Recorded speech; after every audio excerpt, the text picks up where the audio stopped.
তাহলে ভাই না কো মানুষ টানুষ তাইল কি নিয়ে ডাক দিল? আজকে তো ডাহার উদ্দেশ্য হলো ইলেকশন নিয়ে। আমি তো মাথায়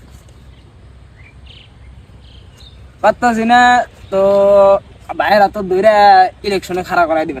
তে ভাবলাম যে আগেই অন্য মানুষগুলো ডাক ডুক না দিয়ে আগে নিজের মানুষ কটা যেগুলো আছে ওগুলো ডাক দিয়া, বড় মামা তুমি আসাও, ওমরা যায় বড় ভাই আছে, ওমরা যায় গ্যাস মামা আছে, এই ব্যক্তি ডাক দিয়া নিজের মানুষ কটা ডাক দিয়া বললাম যে একটা সিদ্ধান্ত তো নিতে হই কি করণ চায়। এখন তোমার কথা আমরা মানি, তো সেই হিসাবে তুমি ওগুলো একটা জবানবন্দি নাও, ওরা কি কয় কি না কয়, কার কি মত এটা তুমি নাও। না খেলাবার চাইলে তো তোমার খেলন যাই, কিন্তু তোমার এই বস্তুটা আগে লক্ষ্য দিয়ে রাখবো যে বাড়ির মাঝখানে কোনো শত্রুতা আসেনি। তাছাড়া তো আমরা খেলাই জুয়াটা আমি রোহিত মেম্বার নিয়ে খেলাইলাম, নানান জায়গায় ঘুরে আমি হাতে দেখে জিতাইলাম। ওই বস্তুটা তো জানি যে তোমার আতনে আছেই, আর এই জন্যই তো তোমারে ডাহা যে মামা তুমি যদি আমার হাতে থাকো আমার কোনো ভয় থাকবো না, আমার কোনো ভয় থাকবো না।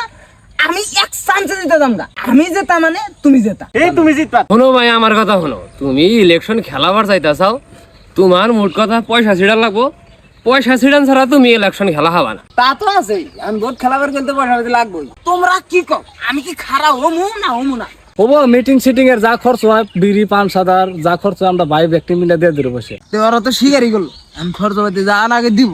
এখন দেখ তাহলে আঙ্গুর দ্বিতীয় খন্ড ভোট কত ভাই আছে এটা গুনলি হলো, কথা হলো সবাই রাজি। এখন নমিনেশনের জন্য টাইম আয় পড়ছে, তাহলে এখন নমিনেশন দিবার যাই নাকি? দিলে আর জামাইয়ের হাতে করে নিয়ে যাস।